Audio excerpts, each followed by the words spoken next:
Understanding words is what you really need to start doing. You need to start doing your homework and understanding words. There's a Roman maximum in law that says, "For he that would be deceived, let him." Simply meaning, if you are so ignorant as to be deceived, then that's your business, that's your problem. So you need to do your homework and find out what the words mean. So today, if you are asked, are you a citizen of the United States, what you think you're being asked is, are you lawfully in this country to do business? That's not lawfully what's being asked. They didn't ask if you were in America lawfully. They ask you a specific question. Are you, of your own volition, out of your own mouth, testifying that you are a citizen of the United States? Because in that way, citizen of the United States means you are an employee of a foreign corporation operating on international maritime law. So today, the President of the United States is the president of a privately owned company. The company is called United States.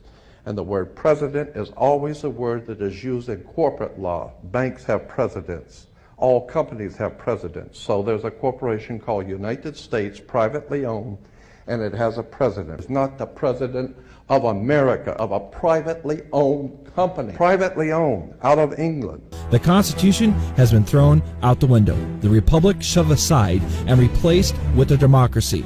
The thing is, most people in this country remain unaware that this is so because they simply do not know the truth, what lies beyond the myths. Your so-called government is not going to tell you either. This act formed the corporation known as the United States. Note the capitalization because it is important. This corporation, owned by foreign interests, moved right in and shoved the original organic version of the Constitution into a dusty corner. With the Act of 1871, our Constitution was defaced in the sense that the title was block capitalized and the word "for" was changed to the word "of" in the title. The original Constitution drafted by the Founding Fathers was written in this manner: the Constitution for the United States of America. The altered version reads, the Constitution of the United States of America. It is the corporate constitution. It is not the same document you might think it is. The corporate constitution operates in an economic capacity and has been used to fool the people into thinking it is the same parchment that governs the republic. It absolutely is not. Capitalization, an insignificant change, not when one is referring to the context of a legal document. It isn't. Such minor alterations have had major impacts on each subsequent generation born in this country. What the Congress did with the passage of the Act of 1871 was create an entirely new document, a constitution for the government of the District of Columbia. The kind of government they created was a corporation. The new, altered constitution serves as a constitution of the corporation and not that of America. Think about that for a moment. Incidentally, this corporate constitution does not benefit the republic. It serves only to benefit the corporation. It does nothing good for you or me, and it operates outside of the original constitution. Instead of absolute rights guaranteed under the organic constitution, we now have relative rights or privileges. One example of this is the sovereign's right to travel, which has been transformed under corporate government policy into a privilege, which we must be licensed to engage in. This operates outside of the original Constitution. So, Congress committed treason against the people, who were considered sovereign under the Declaration of Independence and the organic Constitution. When we consider the word sovereign, we must think about what that word means. So, what does sovereign mean to you? According to Webster's dictionary, sovereign is defined as chief or highest supreme, supreme in power, superior in all to all others, independent of and unlimited by any other, possessing or entitled to original and independent authority or jurisdiction. In other words, our government was created by and for sovereigns, the free citizens who were deemed the highest authority. Only the people can be sovereign. Remember that. Government cannot be sovereign. We can also look to the Declaration of Independence, where we read, "Government is subject to the consent of the governed." That's supposed to be us, the sovereigns. Do you feel like a sovereign nowadays? You see, you are presumed to know the law. This is ironic because as a people, we are taught basically nothing about the law in school. We are made to memorize obscure factoids and paragraphs here and there, such as the preamble, and they gloss over the Bill of Rights. But we are not told about the law, nor do our corporate government schools delve us into the Constitution in any great depth. After all, they were put into place to indoctrinate and dumb down the masses, not to teach us anything. We were not told that we were sold out to the foreign interest and made beneficiaries of the debt occurred by Congress to the international bankers. For generations, American citizens have had the bulk of their earnings confiscated to pay on a massive debt that they as a people did not incur. There are many, many things that people have not been told. How do you feel about being made a beneficiary of someone else's massive debt without your knowledge or consent? Are we going to keep going along with this? When you hear some individuals say the Constitution is null and void, think about how our government has transformed over time from a municipal or service-oriented entity to a corporate or profit-oriented entity. We are living under the myth that this is lawful, but it is not. We are being ruled by a de facto or unlawful form of government, the corporate body of the deathmongers, the controllers. With the passage of the Act of 1871, a series of subtle and overt deceptions were set in motion, all in conjunction and conclusion with the Congress, who knowingly and deliberately sold the people down the river. Did they tell you this in government school? I doubt it. They were too busy drumming the fictional version of history into your brain and mind. By failing to disclose what they did to the American people, the people became ignorant of what is happening. The United States government is basically a corporate instrument of the international bankers. This means you are owned by the corporation from birth to death. The corporate United States also holds ownership of all your assets, your property, and yes, even your children. Does this sound untrue? Think long and hard about all those bills you pay, all those various taxes and fines and licenses you must pay for. Yes, they got you by the pockets.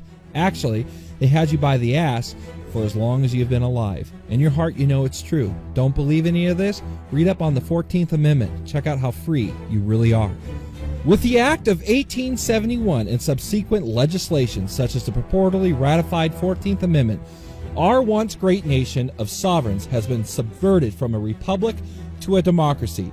As in the case under Roman civil law, our ignorance of the facts has led to our silence.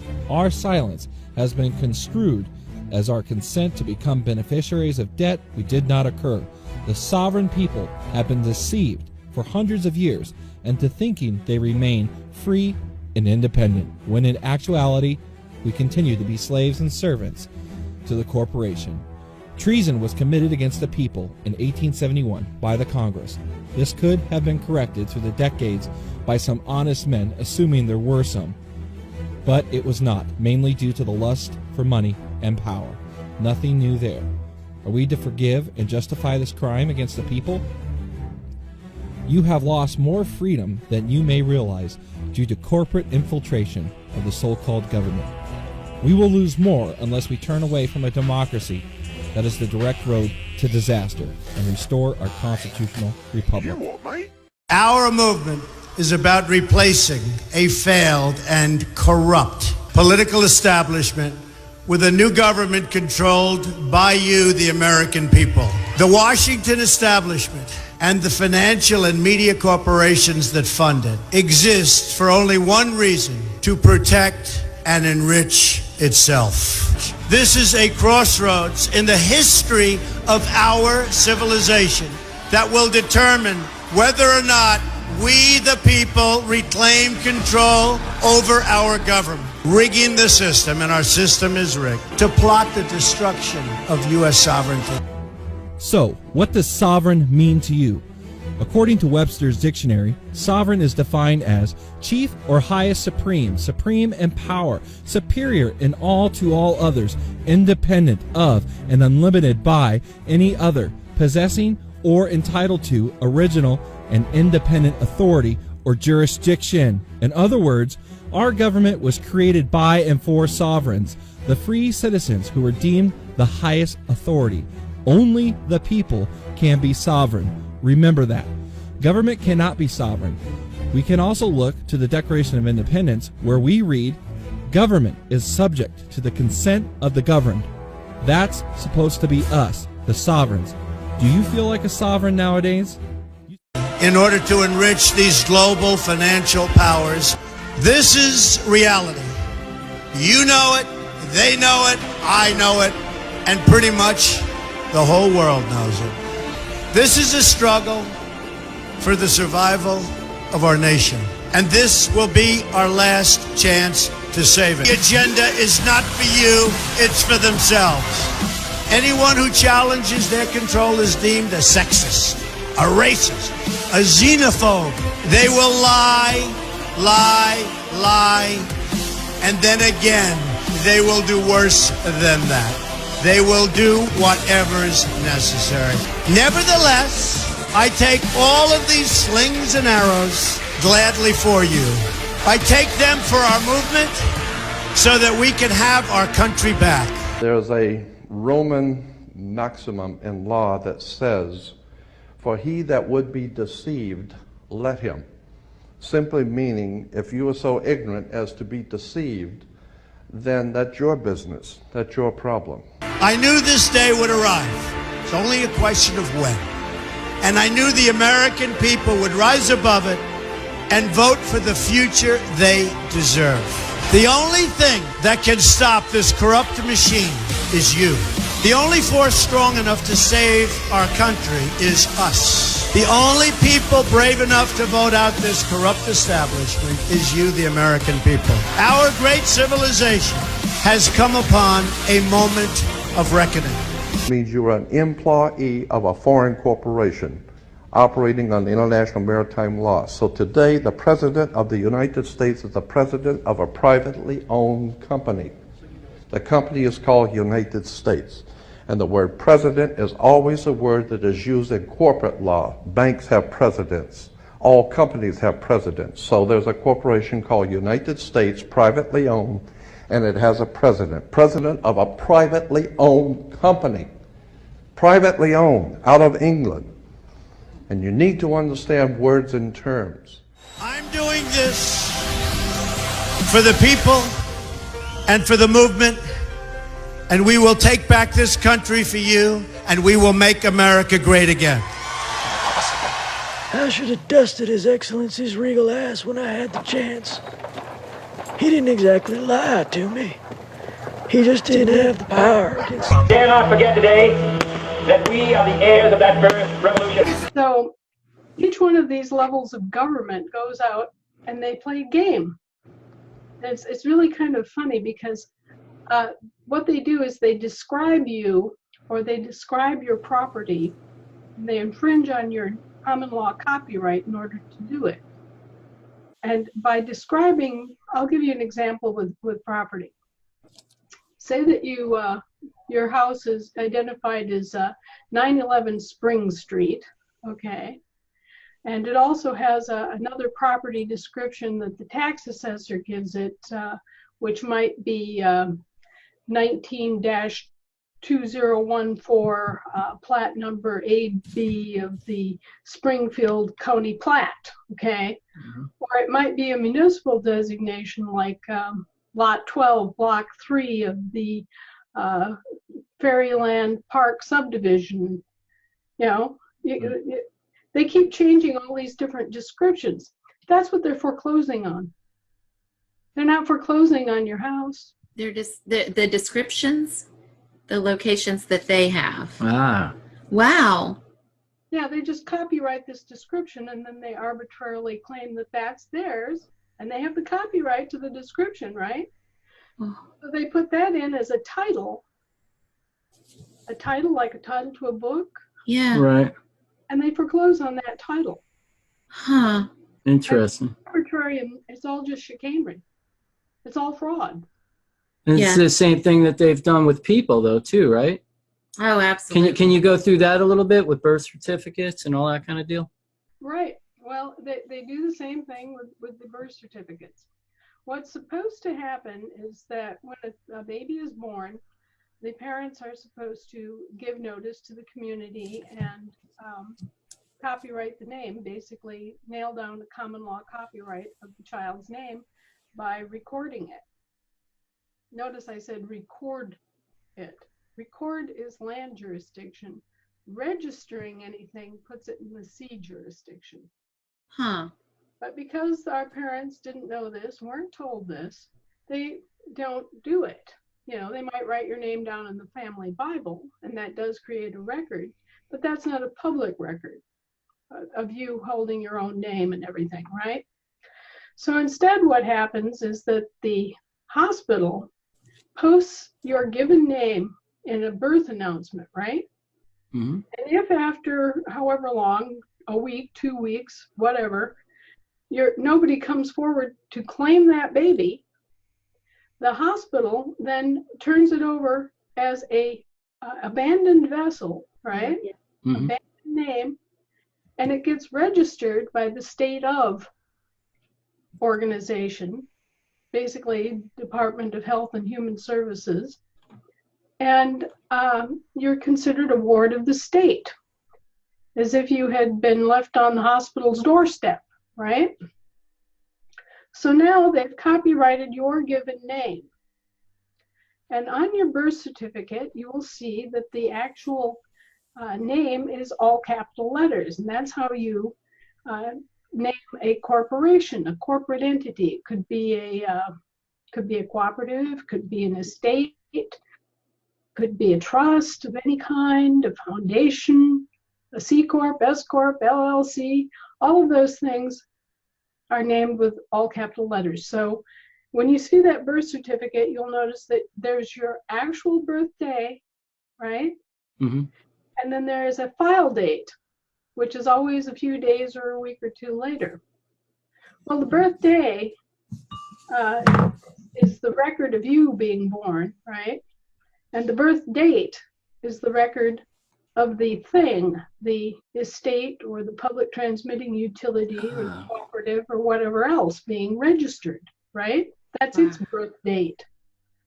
Wow. So this birth certificate has two functions. Its first function is as a insurance indemnity receipt.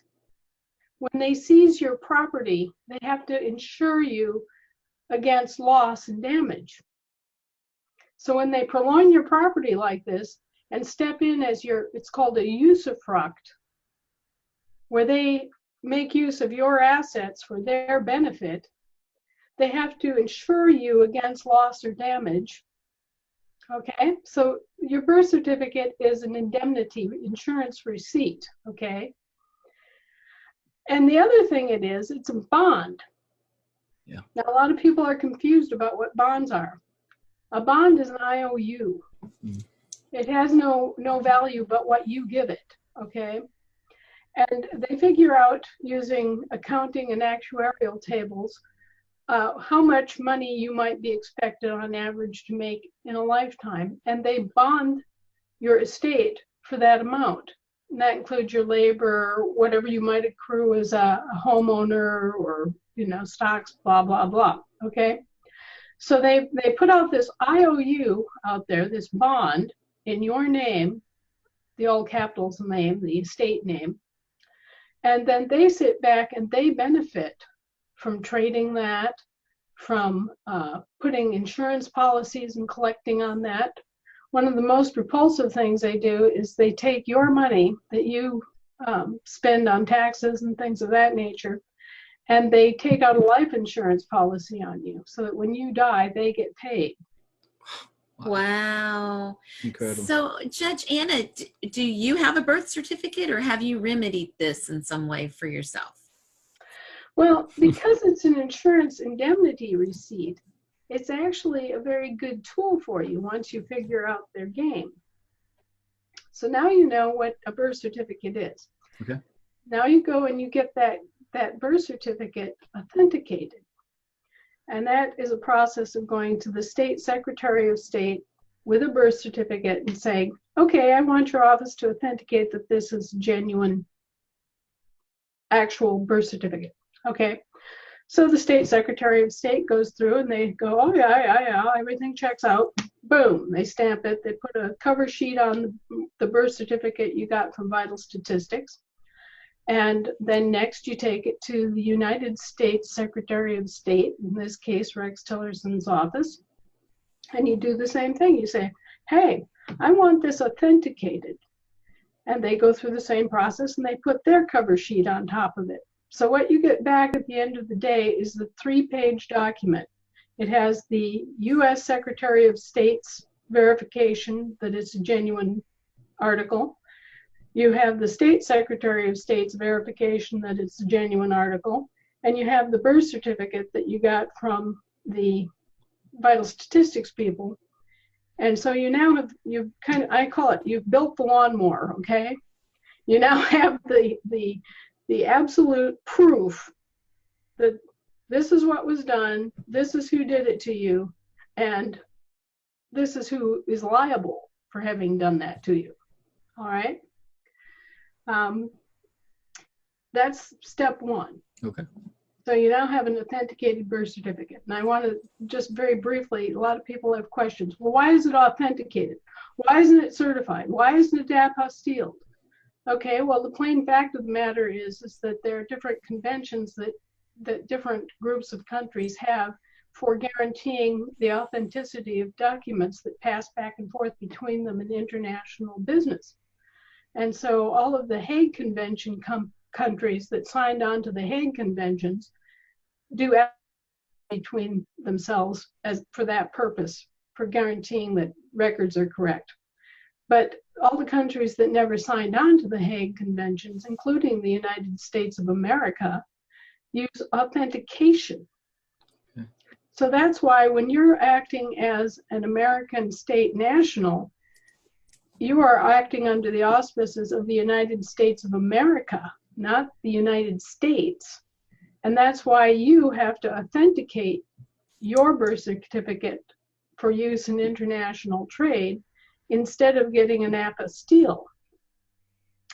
And, people get very confused and sometimes they get run around because nowadays for a state secretary of state's office to have to do an authentication. Mm-hmm. Some of them bulk at it and say, well, what's that?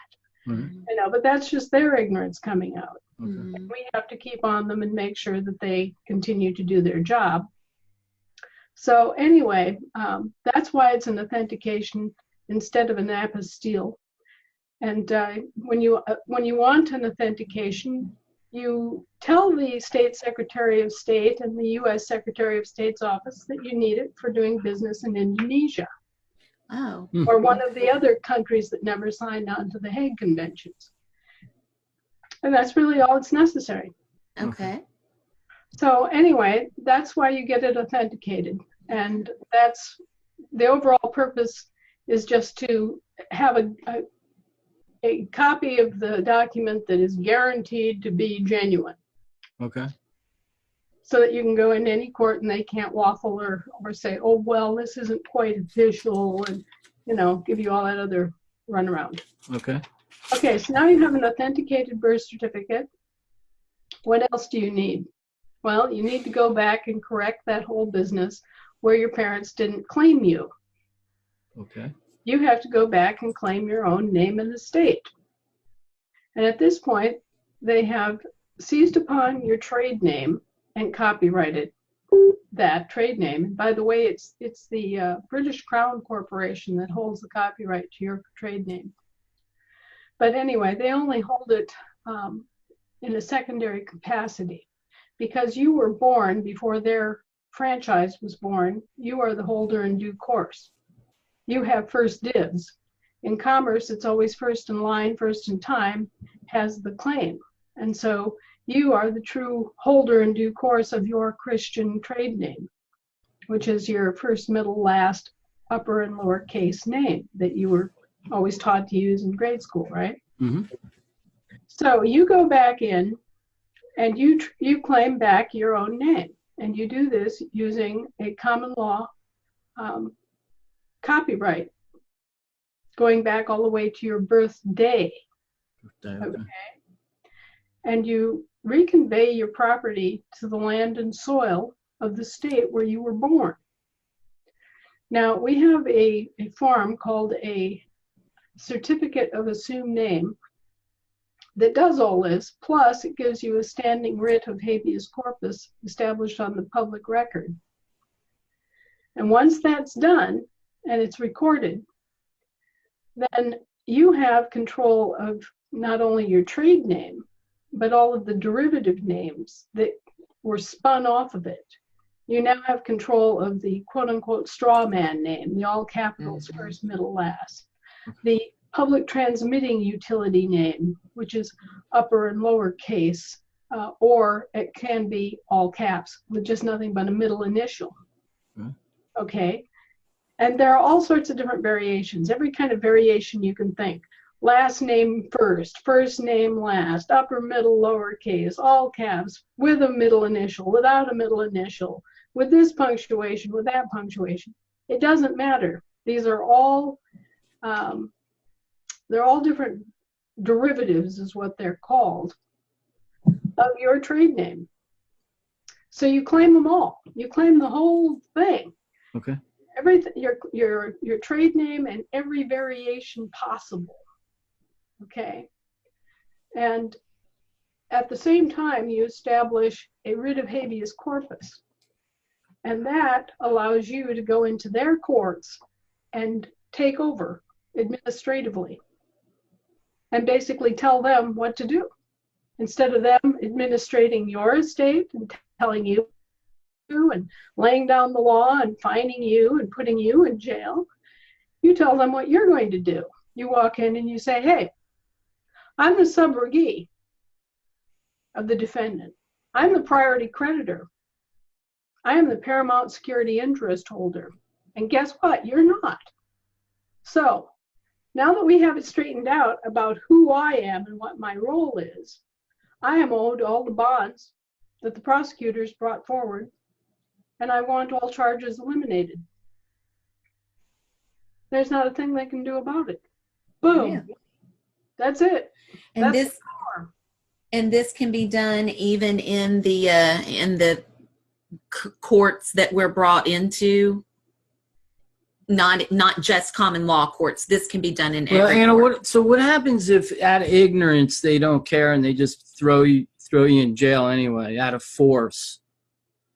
Well, we've had examples of that happening, and there are some very ignorant judges out there. Most judges realize that what they're doing in these courts is not anything to do with actual law, that it's just an administrative process.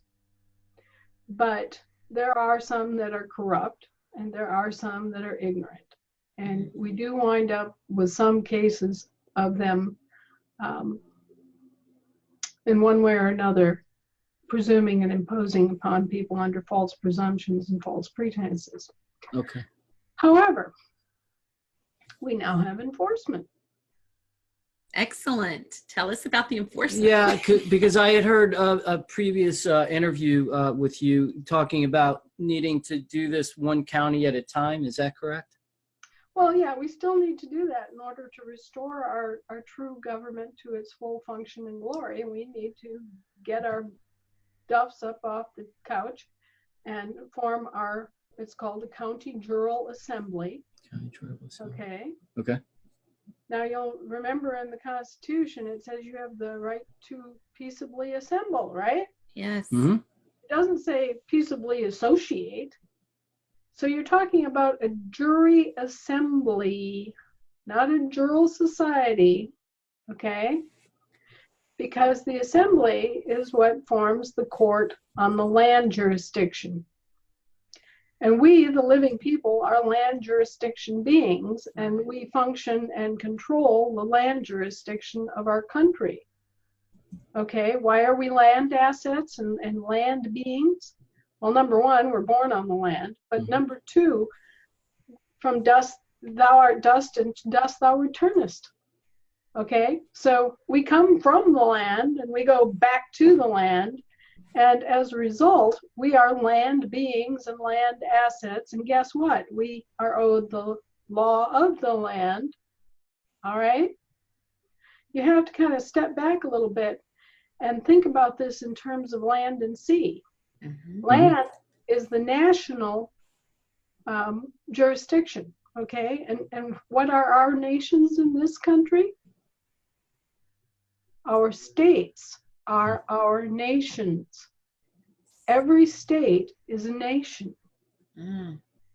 Okay? Yeah. So you are born as a Minnesotan or a Wisconsinite or an Illinoisan or a Texan. Californian or whatever. That's your nation. That's your nationality. And more generally, of course, we call ourselves Americans.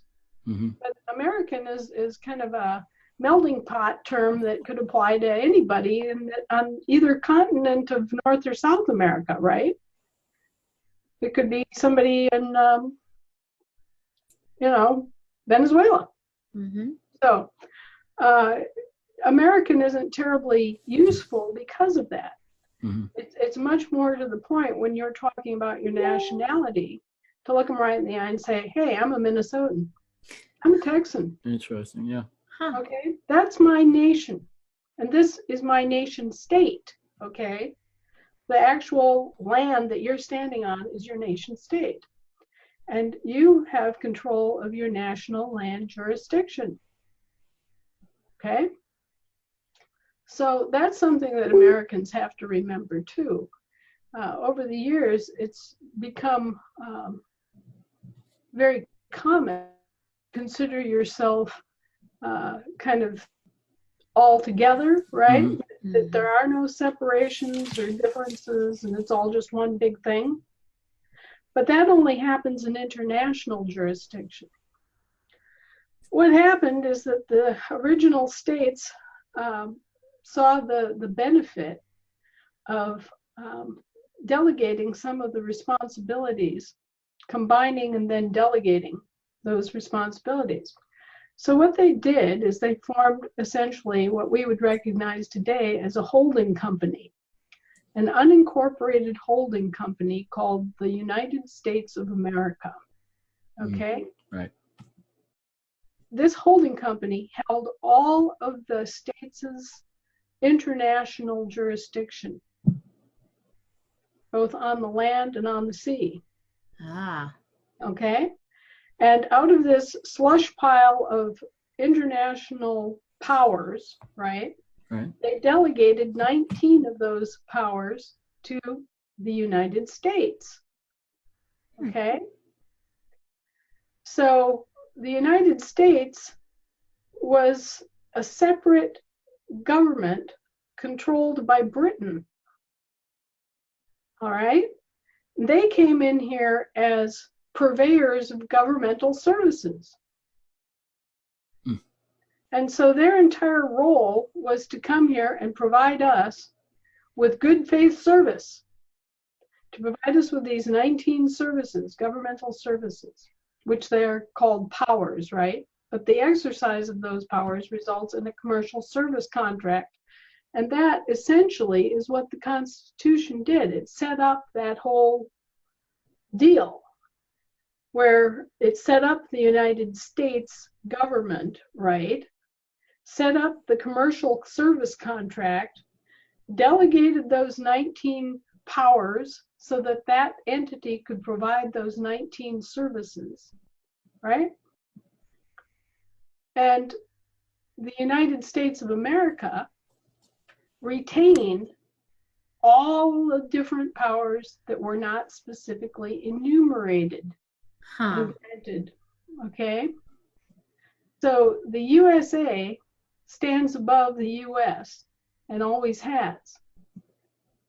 The United States of America, which is an unincorporated body politic and an unincorporated holding company, has always had the primary role and responsibility over the US.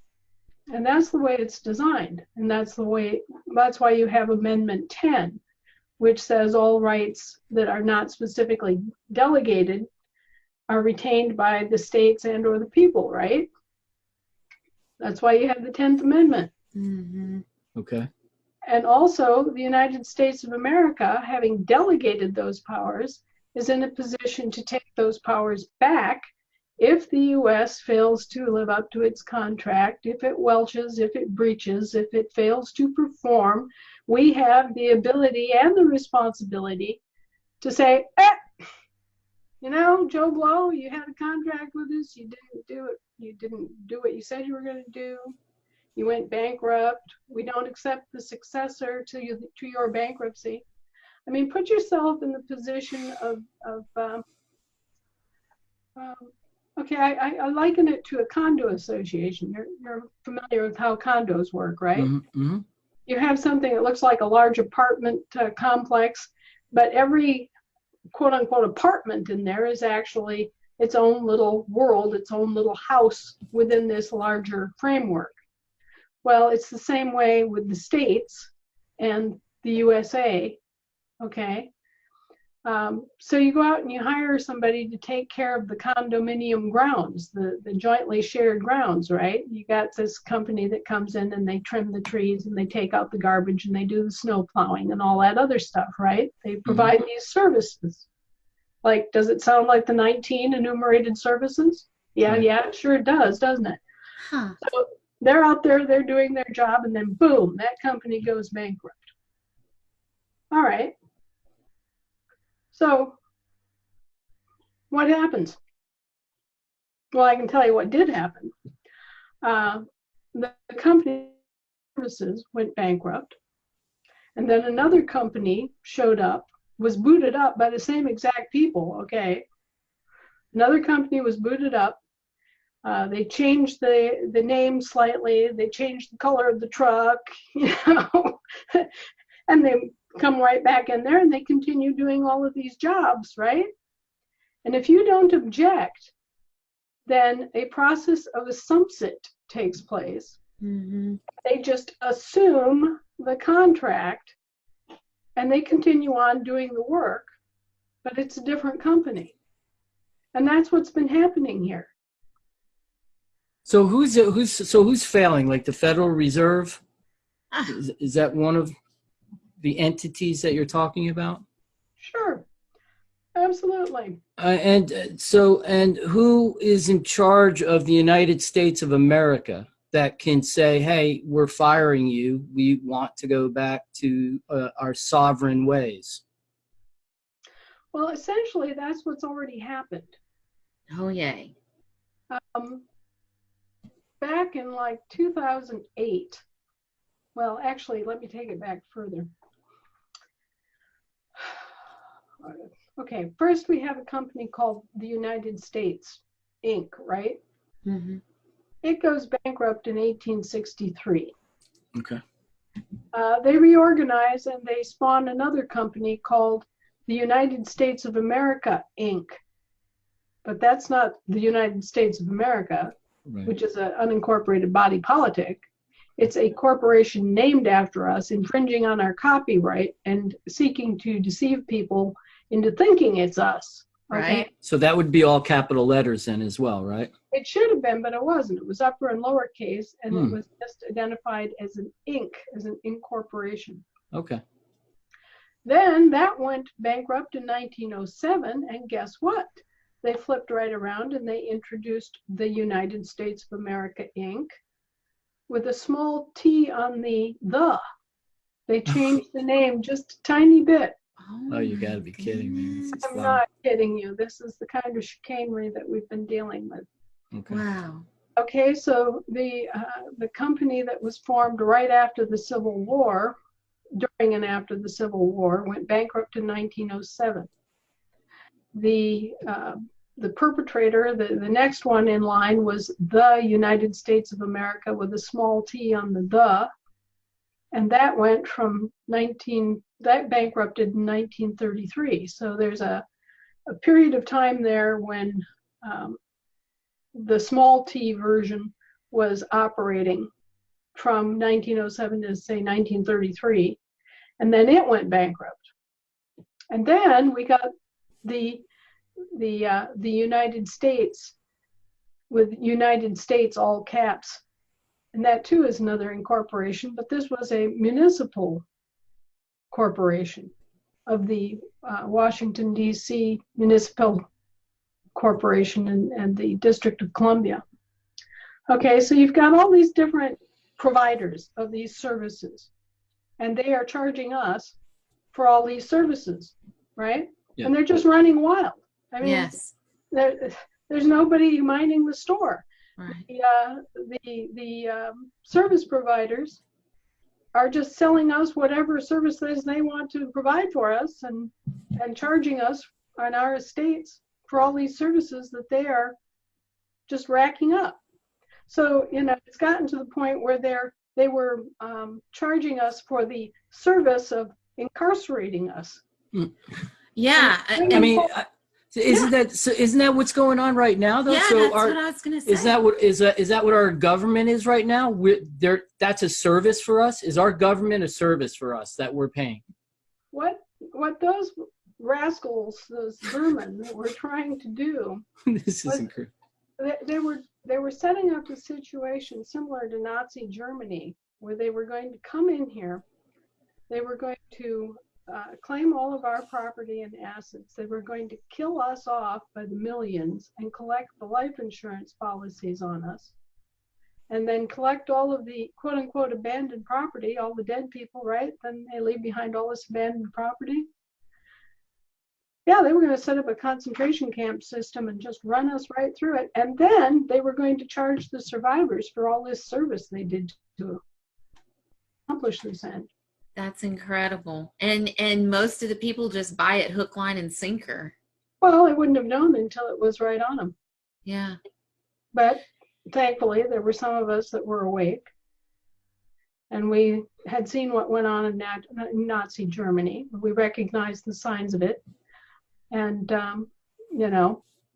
when they got down to buying millions of body bags and building 800 FEMA camps and started running railroads to them and buying billions of rounds of ammunition and distributing it to privately owned subcontractors like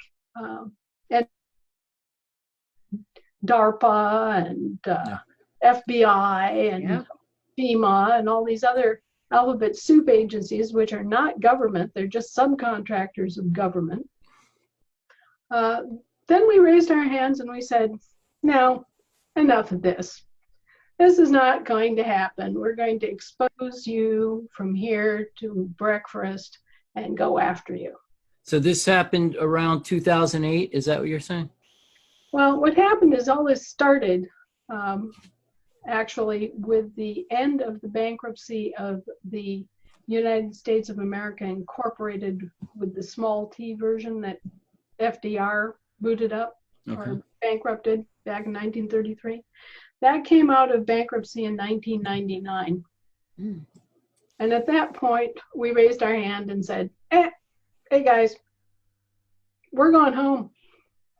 We're back on the land and we're not messing around with you anymore. And the next 20 years were various actions that were taken to object.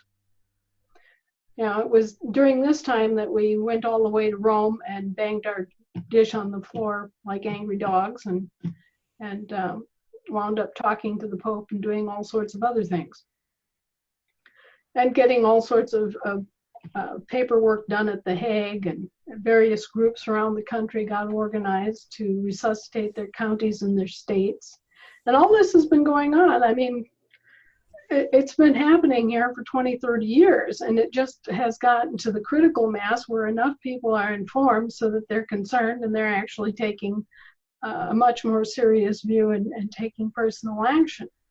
And during that time, the abuses of the courts and of the police and the subcontracting agencies have gotten worse. Yes. And the propaganda on the TV and radio has gotten worse. Yeah. And the, shall we say, the cognitive dissonance between all the Yankee Doodle Dandy land of the free stuff and the actual gut-wrenching fear that many people have felt when approached by the IRS or the FBI or some of these other agencies like BATF. It all sounds very hollow all of a sudden, doesn't it? You realize that you're being coerced and you're being victimized and that your rights are not being respected and that these people are on your soil causing trouble for you and you are employing them. Right. Okay? So, since when does my gardener get to boss me around? I would like to know just exactly what is the basis of this premise that you think you can come in here and tell me what to do when I'm paying your salary? Hello, America! Yeah, so Anna, let's circle back real quick because I don't think a lot of people, well, some people don't understand that so our court system is, we're talking about admiraltine law, is that correct? Maritime. Maritime law. Okay, if you think about it in terms of land and sea, maritime is the interstice between the actual sea and the land, right? There's that intertidal zone, that's maritime, that's commerce. That's the Merchant Marine Service, okay? You heard of the Merchant Marines? Mm-hmm. Okay, these guys have their own law, their own thing going on. Right. And then you have Admiralty. That's the high seas. That's out away from that intertidal zone where you're actually out outside of any country's sphere of influence and you're in true international jurisdiction, and that's all under the Queen. Right. So do we have that here in the United States? Absolutely. Okay. That's part of our court system now, correct? Our legal system? It's part of their system. Right. And we wind up we get sucked into their court system via their franchises. Have you ever studied magic at all, or any of that at all? Because there's a thing in the tradition of magic called a poppet, like a voodoo doll. Yes. Well, the straw man functions like a poppet or a voodoo doll. They use it like a handle to grab hold of your assets and control you and your assets without actually addressing you. And that's how they get away with it. Because there's no law against raping, pillaging, murdering, and stealing from a corporation, a fiction, right? And they're all dealing in fiction. So no, you can't say, oh, you harmed my fiction, because the fiction doesn't exist, right? So how do you bring them back into reality? You claim the copyright to your trade name and all of its derivatives and all of its punctuations and all of its variations. And then you sit back and you go, hey, I'm the subrogee. I'm the priority creditor. So basically you're saying claim yourself back. Yes. Claim your name and estate. Your estate is attached to your name. So let me get this right. So right now, according to the government, we're just corporations. We're individual corporations. You died a long time ago. Corpse, right? All that's left of you is your estate. You haven't been heard from since you left that hospital.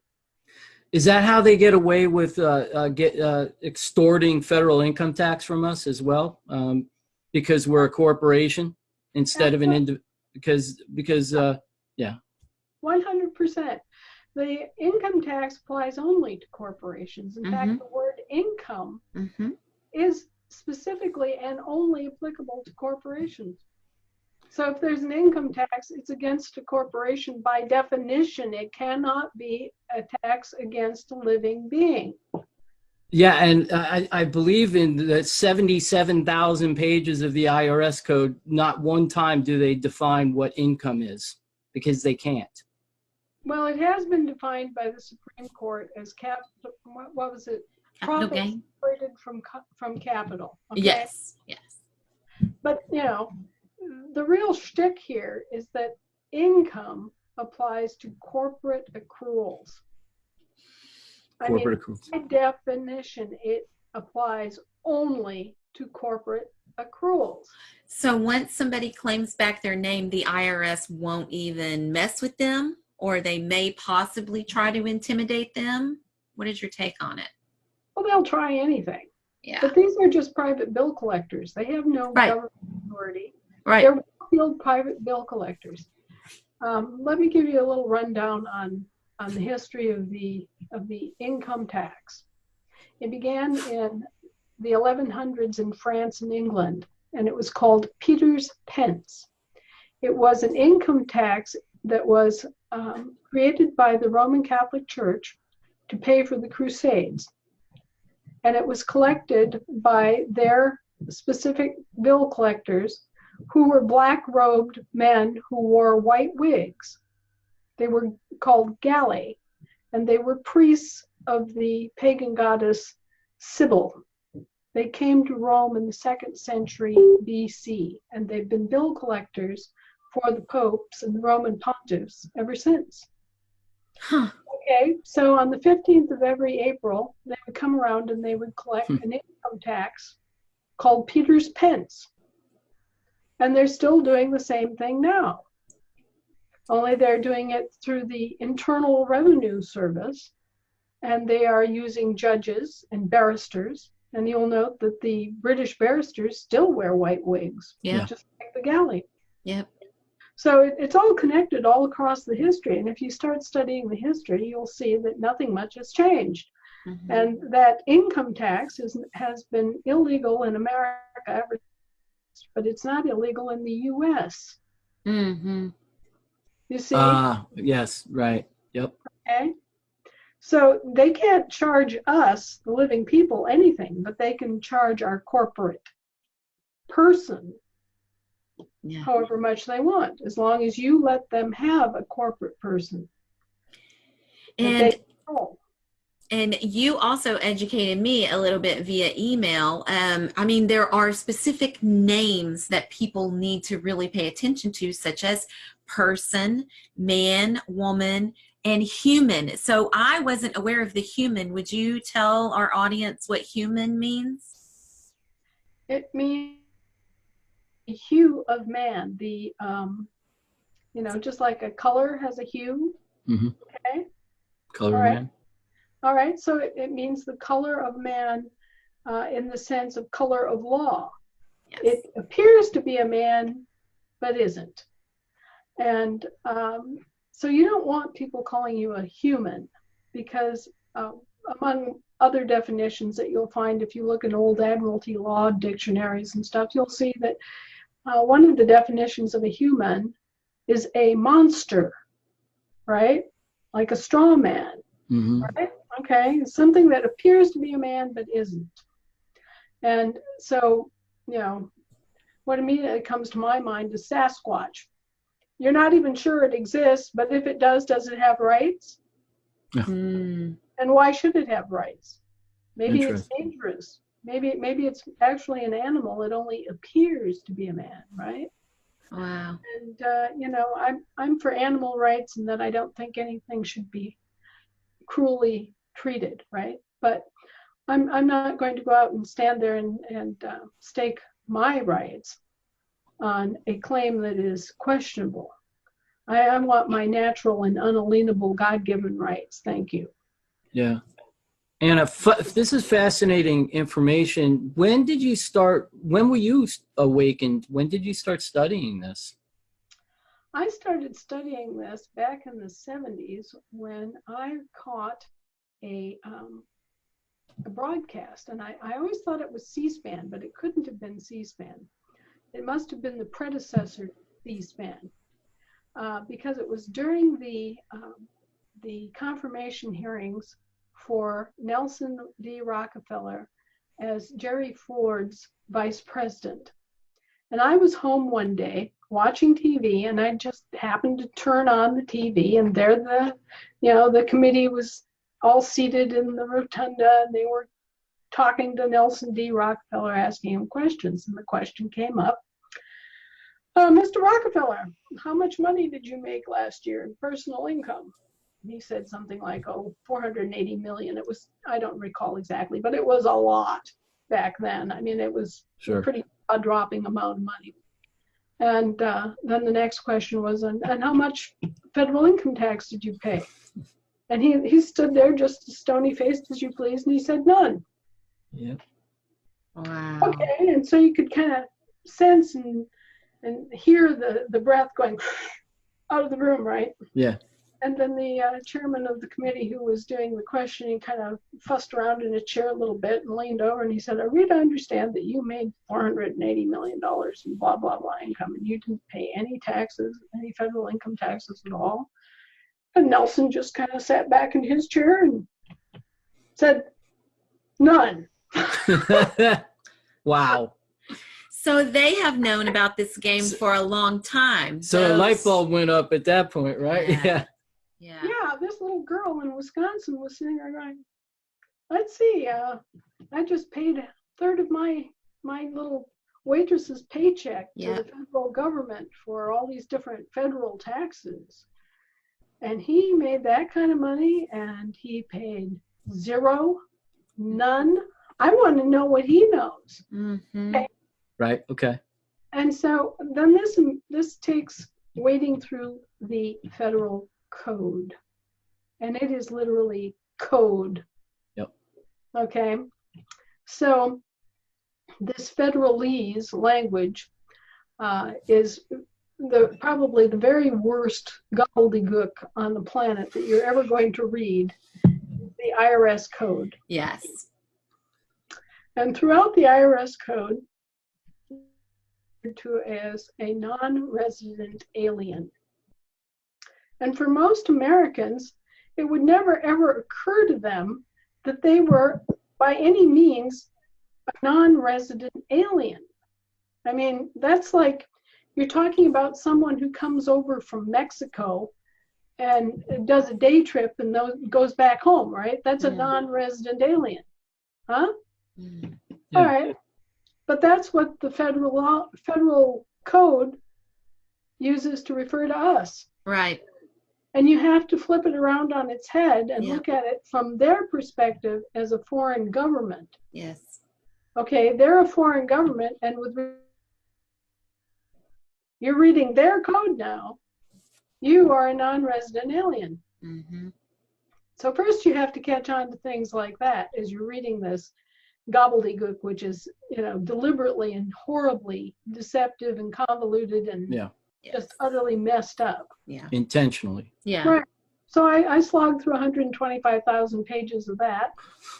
And by the time I got done with that, I had an education in federalese.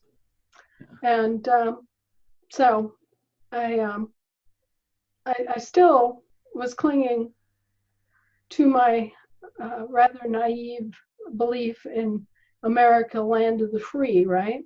Mm-hmm. And I realized that I was being bamboozled somehow, and I had a pretty good idea that it wasn't good and that it was something that I, had caught on to some of it. And at that time, let's see, this is probably about 20 years afterward, I was running a commercial art gallery. And my husband's an artist. He's a very fine artist. He's a member of the Oil Painters of America. So he's up there and has been for a long, long time.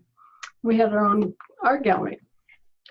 So I was a good little person. I made up all these questions about a change that we were looking at, an expansion for our business. And I had questions about how that would affect taxation. And I took all these questions into the local IRS office and made an appointment with the top dog at the IRS office. And I went into the office and asked all these questions, got answers, and wrote them down. And at the end of the interview, I said, okay, well, I think I understand this. Would you go back over and just quickly read the question and the answer you gave me and initial it? Did I have it right? Oh, no, I couldn't do that. Yeah. No. Oh, no, there can't be any accountability. No, I didn't want that. That would be like going to, say, Department of Natural Resources and walking into their office and saying, when is moose season this year? Right. And they say, well, it's, September 30th to October 10th. Right. And you ask them to write that out and confirm that or give you something to prove that, Yeah. and they won't. Right. And I knew right there and then, any doubt, any lingering suspicion that I could be wrong and that maybe this was actually something legitimate, this income tax stuff, I knew. Wow. I flat out knew that it was a scam. Yeah. And that was the most horrifying, scary moment that you can think of. It was like being at the top of a really tall roller coaster and having the bottom go out. So this is a scam in the tax system, and then you started learning more then, right? At that point? So much more, right? And it didn't get better, did it? No, it just got worse and worse and worse. And, the path led up and down and all around and into different areas. I found out that as a result of the 1907 bankruptcy, all of our land had been held as surety for that bankruptcy. They came in and they laid claim to all of our land, and they parceled it out either as residential, industrial, or agricultural. And they took a title on all that land, all of it, as a surety for the bankruptcy that started in 1907. When that bankruptcy of 1907 settled in 1953, the rats said, oh, well, we can't possibly know who this land actually belongs to anymore. So they put it into two giant land trusts. Department of Agriculture, and one went to the Interior Department. The private land that had been private land was glommed up by the Department of Agriculture, and the public lands was glommed up by the Department of the Interior, and it was managed by Bureau of Land Management. Okay, so actually they took title to all of our land as surety for their debt. And then they made a false claim of abandonment and rolled it all over into trust. Okay, and they continued to hold the title. Okay. Yeah. So they stole by this chicanery, which is nothing but open fraud. Okay. Right. And then they pulled the same thing with our labor assets, and our private personal property. With the 1933 bankruptcy, that's when they stole our actual silver dollars, our labor, the value of our labor, our names, all of it. They used all that as surety for their debts too, and they've just been nothing but a bunch of rotten, criminal, no good. Who is it? Is it the Crown? Is it the Rockefellers? Is it the Rothschilds? Who actually started all of these scams? Well, there are actually two colluding gangs, I'll call them, involved. Yeah. There's a Dutch gang and there's an English gang, and that started all this. And then over time, the Dutch gang included some French elements. So we've got Western European country corporate governments in here fooling around with us and trying to seize upon our assets via this legal chicanery. All right, so these bankruptcies that you're talking about, are these from mismanagement or are these planned bankruptcies? These are planned bankruptcies. They happen in a cyclic fashion about every 70 to 80 years. And they're set up so that they can discharge their debts against us, leave us holding the bag for their debts. And so we become indebted for their debts, and they continue to hold us as wards of their state or their next generation service provider. is it a possibility that this might happen again? And it seems like now, what are we, $20 trillion in debt? And is this money being offshored? Yeah, I know, more than $20 trillion. Okay, what they're talking about there with that $20 trillion thing is their debt. Right, It's not our debt, it's their debt. Right. right. And so now the next question is, okay, they're $20 trillion in debt, so who's holding the credit? Right. Right. Because in a debt credit system, every time that you pay a debt with a debt, what happens? You create a credit, right? You never actually get paid in this system until you foist off those debt notes on someone else. Okay, so a credit is created for one party and a debt is created for the receiving party. It's backwards of anything that you normally think of, all right? Because you're trading a debt. It's like a negative number. I'm holding a -7, and I give you that -7 as a payment. So now you've got -30, right? You got -$30 in your pocket. And yet we're spending this as if this were real and as if this made any sense, right? Mm-hmm. Well, it doesn't. It's just a bookkeeping fiasco is all. But you know that if there's a $20 trillion debt, somebody's holding the other side of that as a $20 trillion credit. But you never hear about the national credit, do you? Right. Well, the answer is that you're holding the $20 trillion credit, and they're just not doing their bookkeeping and bringing the two sides of it together to zero it out. It's bookkeeping fraud, essentially. The issue here is that they're saying that they're not saying it's their $20 trillion in debt. We're saying, hey, we're a team here, and you owe $20 trillion as well, and they extort money from us in taxes to try to pay off this debt. But they've already received that. There is no debt. Think of it. What happens? Is it possible to have a transaction that doesn't zero out absent a contract stipulating otherwise? I mean, I go to the store, I buy $10 worth of gas, right? Right. I give them the $10, they give me the gas, right? Mm-hmm. It zeroes out. Right. On one side and $10 on the other, and there you go. Right? So this idea that there can be a $20 trillion national debt without there being a $20 trillion national credit is bogus.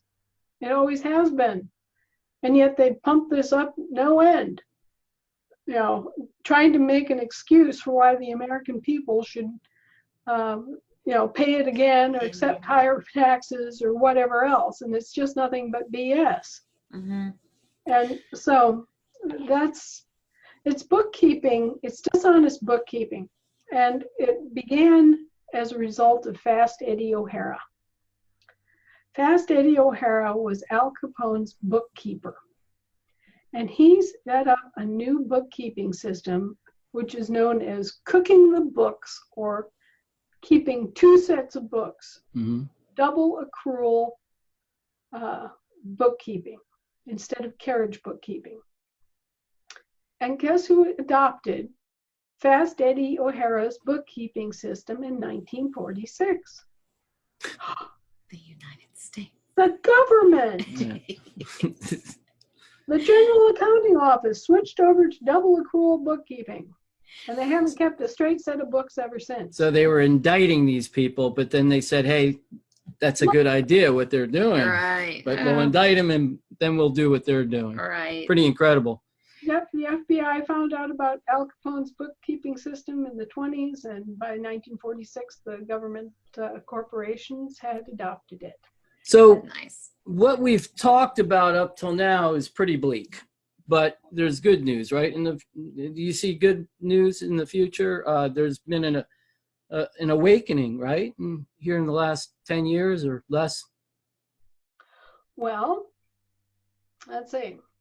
An awful lot of people have started taking charge of the IRS, and they're no longer the bully boys they were as a result. because when you're well informed and well armed and you know where the bear went in the buckwheat and you know how to write a letter, you can claim your exemption and kick them right out of your life. And you can even do it 10 years retroactively. You have no obligation unless you are a federal employee or a federal dependent.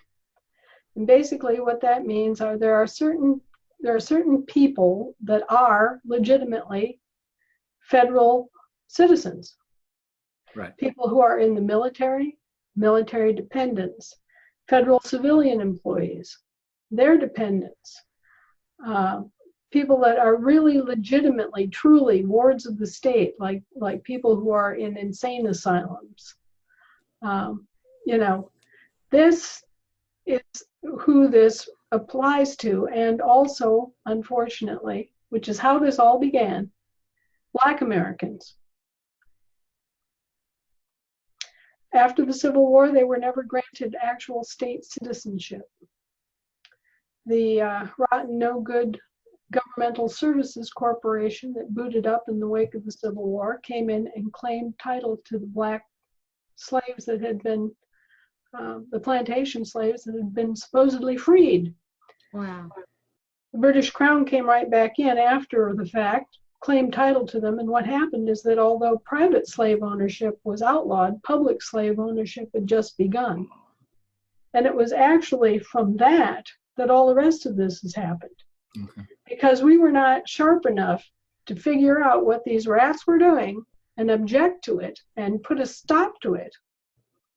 They re-enslaved the Black people, the plantation slaves, as public slaves. Then they extended this to all federal employees after us. And they've been able to work this by controlling the courts and by controlling the banks. Talking about banks, what do we see as far as the future of the monetary system? Yeah, I would globally? like your opinion on cryptocurrencies and the cashless society that we see inevitably coming in. Well, okay, I don't believe in money. I never have. To me, it's a ridiculous concept. It's just absolutely stupid. You know, give me this little piece of metal stamped with something on it and tell me that that's worth 3 bushels of wheat. Yeah, right. To who, how, what? Right. This makes no sense. And I used to go around and around and around with one of my friends about the paper in your wallet. And I'd take it out, I'd have this bill in front of him, and I'd say, look, this is just paper. Right. I mean, it doesn't even make good toilet paper. You can't write a note on it. It's useless. It's worthless. What are you doing? What are you thinking? You're slaving your life away for this? Right. Mm-hmm. Stupid. Mm-hmm. Well, and it is. It's just more flim flam. It's more, what I call it, idolatry, because what happens is people don't have the sophistication and the discernment to make a distinction between a symbol of value and actual value. Whatever it is that's being used as the symbol of value becomes synonymous with the actual value in their minds. Right. And that's a logic mistake of major proportions that then offers the opportunity for flim-flam artists and con men to come in and profit themselves. And so I think the entire concept of money is useless. And I think that this is just part of a greater problem in that I keep encountering people who can't think. And because they can't think, they can't feel. And because they can't feel, they can't properly value anything. And this is a scary, gigantic problem worldwide. Now, if you stop and you observe, you know that you never feel anything except from what you think. Thought always precedes a feeling. You have to think something in order to feel anything. Okay? Well, if your thinking is wrong, your feeling is wrong. All right. And if your thought and your feeling is wrong, then you don't have a basis to judge the value of anything. I mean, how else can it be that we don't value a human life? Yes. How is that even possible? It's Exactly. because our head is screwed up. It's because our feelings are not there as they should be. I mean, we That's have very to good. retrain ourselves to think, which will then allow us to feel. And when we get our thinking and our feeling together, then we'll be able to look around and say, oh, what's really valuable? Why is it valuable? Yeah, that ensures a proper action. Whenever your thinking is correct and your feeling is correct, then the correct action follows. Yes. Yeah, Right. I agree 100%. Our value system is all screwed Oh, up. yeah. I completely agree with that. And what's important, and our priorities Absolutely. are messed up as well. However, I was just, you know, somebody in Cambodia or somebody in China, I might want their product. So how do you do commerce without money in that sense? You know, we've only had one quasi-successful monetary system in the history of the world, and that was based on precious metals. Yeah. Right. But the problem with that, as I said, is that people mistake the symbol of value for the value. Right. Mhm. And whatever you choose, whether it's gold, silver, or peanuts, is the standard of value. Whatever commodity you choose as to establish that benchmark against, okay, is going to be subject to hoarding and manipulation of all kinds, Right. and counterfeiting and Right. blah, blah, blah, blah, blah, blah, blah. And also you're going to set up a situation where whoever has that particular commodity is going to dominate and control and benefit, and everybody else is going to suffer. So, you know, it doesn't matter whether it's OPEC with the oil, or it's the Queen of England with the gold, or if it's, you know, Joe Schmo who's controlling all the Telluride. It just doesn't matter as long as it's based on a commodity or even a basket of commodities. This is the kind of runaround we get. And we also have the problem of inelasticity. And I don't know if you ever stopped to think about that, but one of the big things that happened in the 19th century was that gold and silver, there's only so much. Mhm. And as a result, these problems accrue when the need for a medium of exchange exceeds the supply of that. And so coming out of the 19th century, the big drive toward the fiat currency is that fiat currency is elastic. You can print more of it Right. to meet the demands of the marketplace. Exactly. So you can have more of these little symbols running around serving the needs of all the people, right? Right. Okay, so I think all of this is crazy. To me, it's like we might as well go out at midnight and go out to the tool shed and open up the door and bow down to the hoe. No, Oh, I mean, great hoe. I agree that we need to simplify things. So, you know, as a matter of fact, Angie and I have some property up north a little bit with a cabin and some acreage, a few acres, not too much. But I'll tell you what, it's a very simple life, and it's recharging, and it's what we love to do.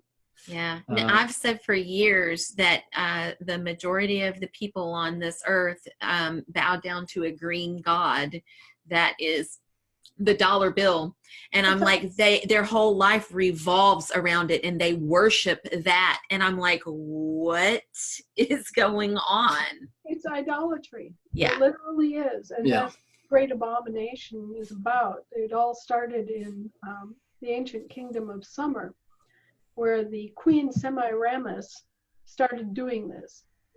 The Sumerians had a lot of grain, and in order to trade, they would have to take baskets of grain from one part of wherever to another. And they were constantly moving all this grain around, right? So she noticed that a basket of grain was trading for the same as a little gold coin in the marketplace. So she had these little gold coins made and stamped them with a basket of wheat. right? And so this came to symbolize a basket of wheat in trade, Huh. a guarantee that there was a basket of wheat in the Sumerian treasury to back up this little gold coin, right? Right. And then we had the Sumerian version of inflation, where suddenly it's the same little gold coin, but there are 2 baskets of wheat on it. Done it. And then finally, there's 3 little baskets of wheat stamped on the same size coin. And finally, the entire coin is covered with itty bitty tiny baskets of wheat, you know? Right. So this is what all this is about. It's idolatry. It's symbolism that for whatever reason, most humans are not able to grasp the symbolism. They don't get it. And so that opens up the possibility of a bunch of shysters getting in there and con men who disconnect the medium of exchange from the actual fact of what is supposedly being exchanged. Then you So, get crazy. I'm sorry. I didn't mean to interrupt. No, well, I'm just saying the only way that you can have a possibly honest system is to include the value of all commodities and all labor and all natural resources, roll it up in one big wad, and let your currency worldwide symbolize that, because otherwise what happens is the same thing that you get with the commodity markets. If you're a producer of a commodity, then you have an unfair advantage in the commodity markets. And it doesn't matter what commodity it is, because you can sell futures, you can hedge your bets, you can set your prices, you can get together with your buddies and manipulate the market if you have enough market share. Yeah. I mean, there are all sorts of things you can do with commodities if you're a producer, but if you're not a producer, you're just a goat. And so we have a situation where we have some countries that have a lot of labor, but don't have a lot of natural resources, right? Right. And they're the goats. They're always the ones that are standing behind the 8 ball here. Yeah. And in order to have a world that's really thriving and healthy and everybody has what they need and you don't have poverty, starvation, and disease and all the miseries that we currently have, is if everybody can bring something to the marketplace and be a producer. Mm-hmm. So, you know, if we would set up a system where all of these elements that we trade were included and were part of the quote unquote basket of commodities, including labor, then we could have an honest currency. But until we do that, we're going to have a situation where it's all this chiseling and manipulation and hoarding and, you know, insanity that has gone on for thousands of years. It's 8,000 years since Semiramis stamped her little basket of wheat on a gold coin. Wow. And we still haven't figured out a better way. And it just strikes me as ridiculous that with as much brain power and as much technology and everything else that we have now, that we haven't been able to figure our way out from the tool shed and stop worshiping the tool and start worshiping stop worshiping the creation, start worshiping the creator.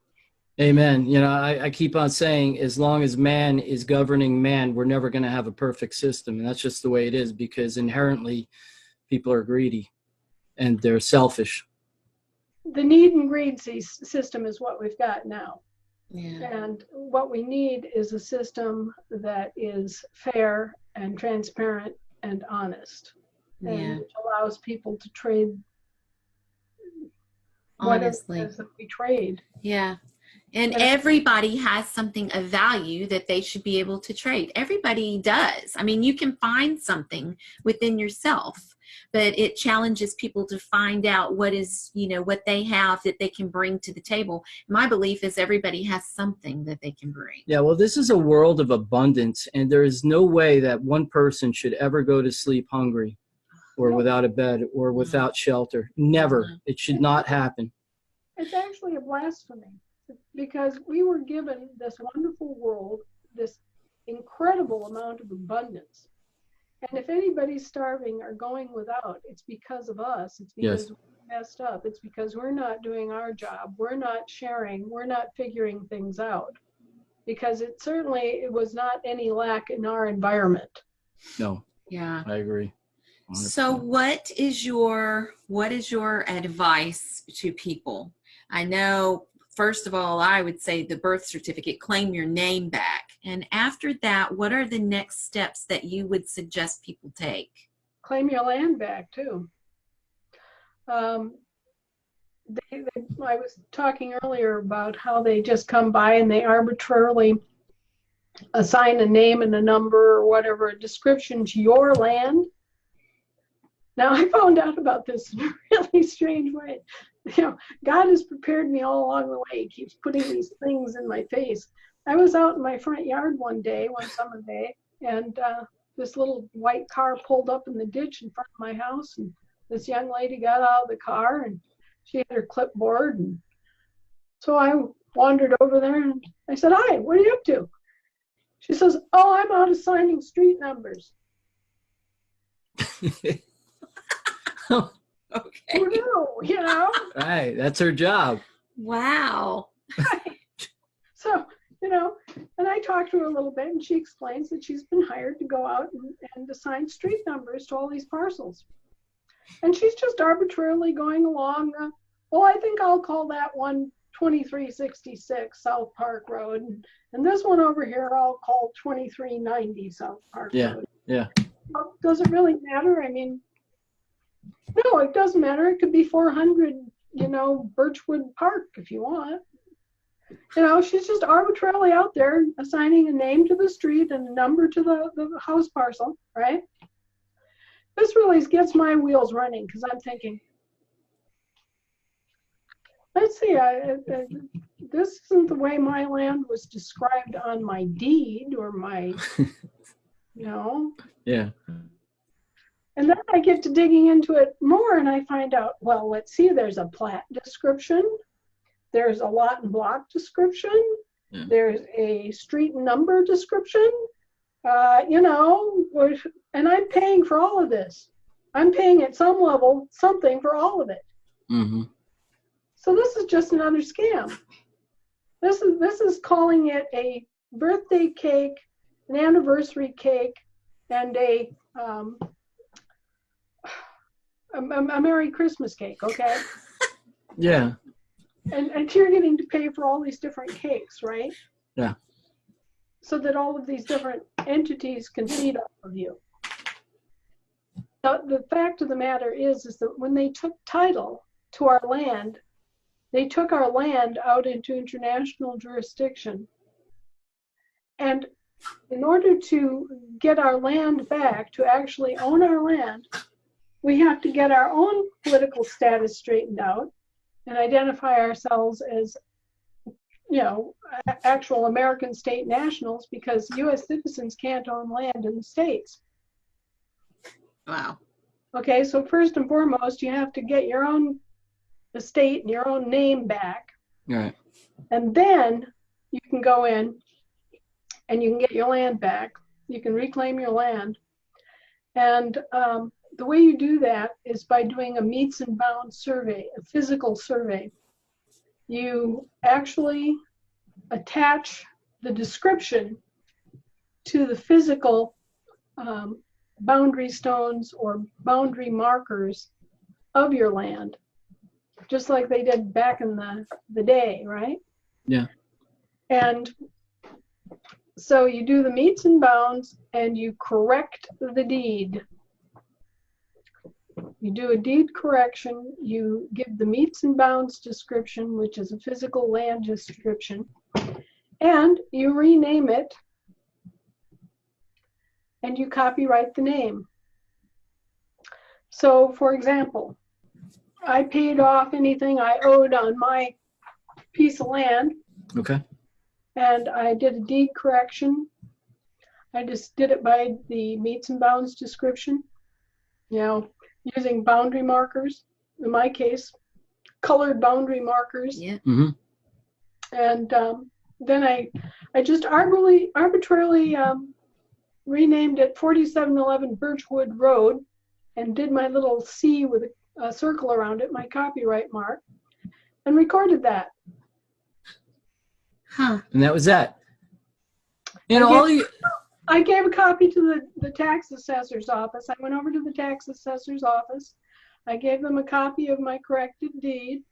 I had them date stamp in a copy for me so that I could prove I had actually registered it with them in terms of telling them what I'd done, right? Yeah. And then I recorded that And where did you record that? with the land recording office. And so does that mean that you no longer have property taxes? I no longer have property taxes, but I hadn't had property taxes for a number of years prior to that. But for a totally different means and methodology and rationale. Now, most of us get a property tax bill every year, and we assume that this is for services rendered, right? right.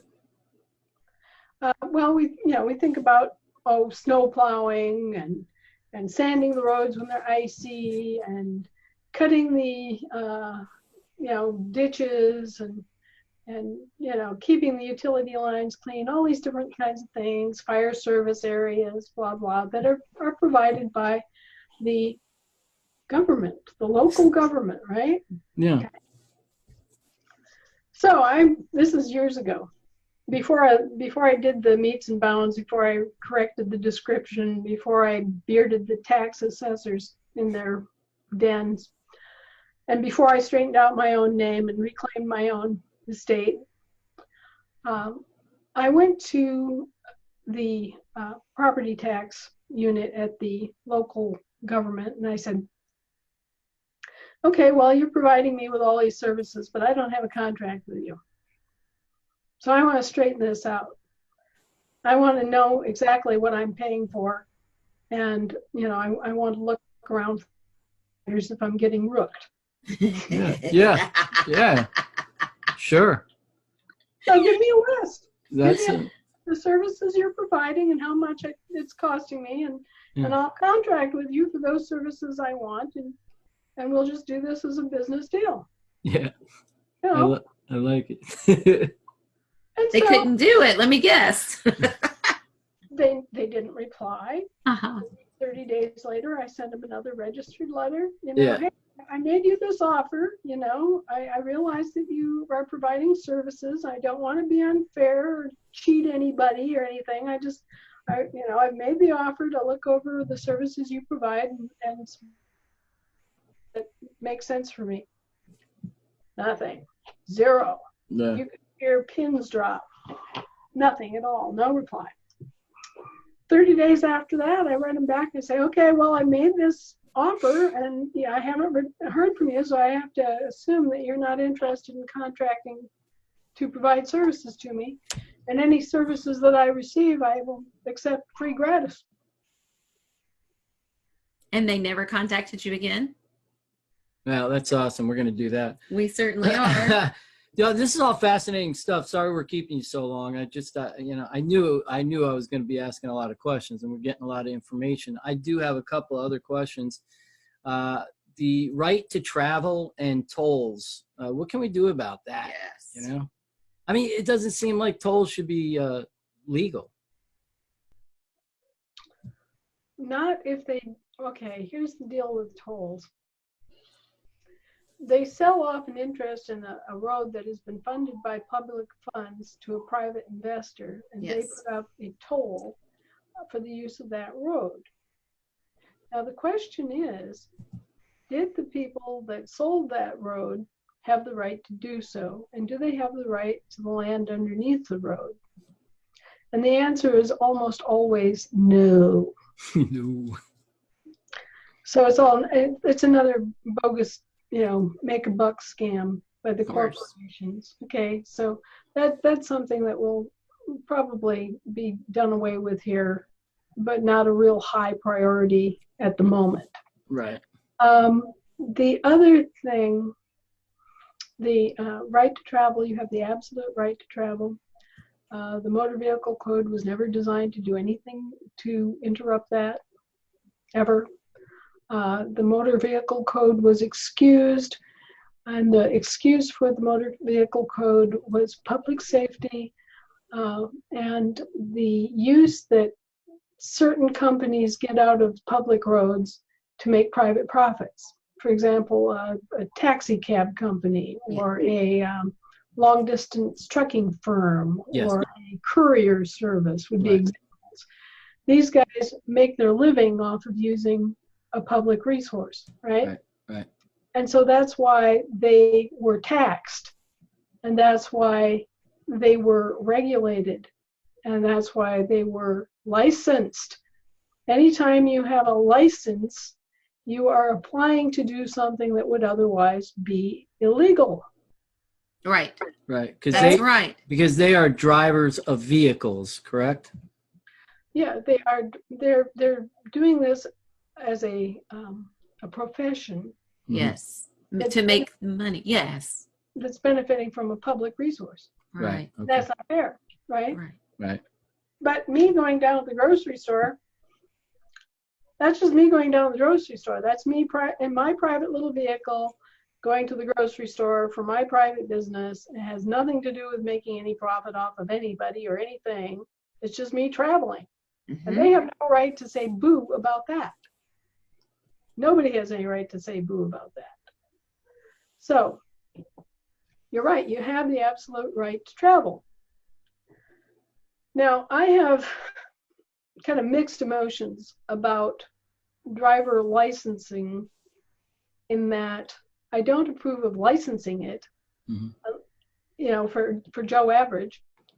But on the other hand, I do want to see some degree of responsibility that people should know the rules of the road. They shouldn't be just willy-nilly out there, you know, ignorantly stumbling around without any training. Sure. So I think that if you're going to use public roads, you should have some training and some capability at a you know, level. You should be able to pass a driving test, okay? Yeah. But after that, I don't think that that you should be licensed. I think you should have an ID, and that should be it. Technically, we're only required to give our name and our address as an identification. So now people come to me all the time because they're being harassed. You know, they're being pulled over and they're afraid of being pulled over and they're afraid of the police and blah, blah, blah. Well, it's actually their own darn fault because you can, well, in my case, I just put a little label on my driver's license and that flags them right there. Okay, I'm not a federal citizen. I'm not using the roads for any, you know, profit gain. Okay, I'm retired from all that. Yeah. Okay, so I have a little label front and back on my driver license which says retired. That's it. Bye, folks. And anybody at any age can retire from any obligation of citizenship. Citizenship cannot be imposed upon a person against their will. It is a major league war crime to do so, involving piano wire around your neck and firing squads. So, you know, they cannot impose citizenship on you. They cannot steal your nationality. You know, you are actually holding the cards. You just don't know that you're holding the cards. Yeah. And it's the same thing with your car. You are exempt. Your private vehicle, your private car, your auto is exempt if you say it is. If you get Z plates, the regulation of the vehicle code that exempts your own car, your truck that you're not using for commercial purposes is regulation Z. So you go to the DMV and you say, I want Z plates. And they have a little sticker. It's a black and white sticker. It says Z. And it has a number. Right. And you put it on just like you put on other tags, you know, the renewable tags, right? This is a one-time only. Put it on, boom. That identifies it as a private car that you're claiming your exemption. And then they won't bother you. And any state offers this? How much do the Z plates cost? They cost a little bit more than the renewable, I paid $200 for mine. Okay. And normally I would be paying $160, say. A year. And anybody can apply for a Z plate, a sticker? Any American. Oh, so we have to go through what you went through to become our. No, they will give you Z plates. They'll give you Z plates anyway, because it doesn't matter. And then do you have to get your car inspected and get the tags renewed and all that? Well, And if now, anybody gives us a hard time, we're going to tell them that Anna told us we could. call Judge Anna. Call Judge Anna because she said we could. Just look up the motor vehicle code. I'm doing it. I'm doing it. Of course we're doing it. By the way, this is so much information. Like I'm taking notes. Yeah, each one of we're gonna have you back on multiple times if you would, please. She's Get, got limited time though. I know each one of these subjects is like at least 2 hours long. So we have just touched the surface on a lot of these things, which brings me to this. You have a website with a lot of this information, right? That we can learn from. I am constantly adding to my website, and as more and more information comes to light, we keep adding and amending, and it's this kind of boiling pot of new insights, new information that comes up. Right now, I'm doing something that people have been after me to do for a long time, and that is I'm doing a step-by-step for them, going over some of the things that we went over this afternoon. A detailed explanation what the birth certificate is and how it functions and how to deal with that. Then I'll be posting the most updated certificate of assumed name. If we had more money, we could do more. As it stands, we've ferreted out the state session laws, not the statutes, the session laws that govern the common law copyright of assumed names. And we found them in Alaska and Washington State and a few other states. But because these are federated states, what is true in one state has to be true in the other. Okay, so you can go ahead and do the claiming anyhow. So we're going to post the certificate of assumed name, the latest and greatest. And people can use that as a template, just take out my name and, redo it in the same style and use your own name and your own address and whatnot. Either record those or send a record copy to yourself. There are two ways of recording land jurisdiction documents. One is to record via the land recording office, okay? And the other is the post office. Now you may have noticed that land is international and soil is national. And what you wind up with is red ink instead of blue ink. Yeah. You ever notice that a postal stamp, a cancellation stamp is always red? Oh. That's a land jurisdiction. Hmm. The stamps that you see coming in off of the courts, those are always blue. Sea jurisdiction. Okay? So anyway, when you get your certificate of assumed name done, you can take it to the local land recording office.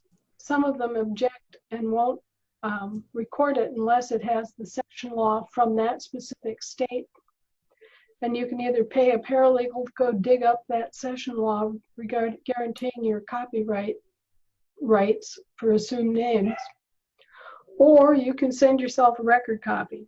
I prefer to get it straight, look it up the law, and cite it and get it recorded in the public land recording office, which is what I did. But you can also send yourself a record copy. And this applies to anything that you want to get a record of. You send yourself a registered letter. And when it comes back, you just put it in the file along with your file copy of whatever's in that letter. And if any question comes up, you certify a copy of the file copy you have. This is a true, complete, correct copy of the document, blah, blah. Signed and date by Anna Maria Reisinger. dated. Yeah. And then you walk in and you have this little envelope and you wave it at the judge. And here I have a record copy, an unsealed record copy. You have absolute proof that you sent this, and you have the registration number from the registered mailing, which is the record number, and you have the red stamp. Mhm. So when it comes to any kind of altercation with the courts, that's as good as having it recorded Right. at the land jurisdiction office. So if you can't get it recorded by the land recording office, because they're being butt heads, basically, you can always do a registered mailing to yourself. Beautiful. There is a way. Oh, yes. Wow. Incredible information. Well, we've kept you so long. I'm gonna let me end up by saying this, because you have alluded a few times that there's a lot of changes coming up, and what changes are coming up. I mean, I know we could go on for another hour, but just high level changes that are coming up. Who are initiating the changes? How definite are these changes? And is there anything we can do to help? Oh, yeah. Well, the biggest change is that my husband kicked them in the pants and let them know that the supposed presumed interregnum of our government has ended and never really was. See, they've just been saying and telling the rest of the world that our government is an interregnum. It's taking a break. It's on pause for 150 years. So, as it turns out, his ancestors are the ones that donated, I won't say donated, who they took under the fledgling republic, and they basically acted as heads of state, and all of the Great Seal and all of that is under their coat of arms, under their kingship. Mm-hmm. And so he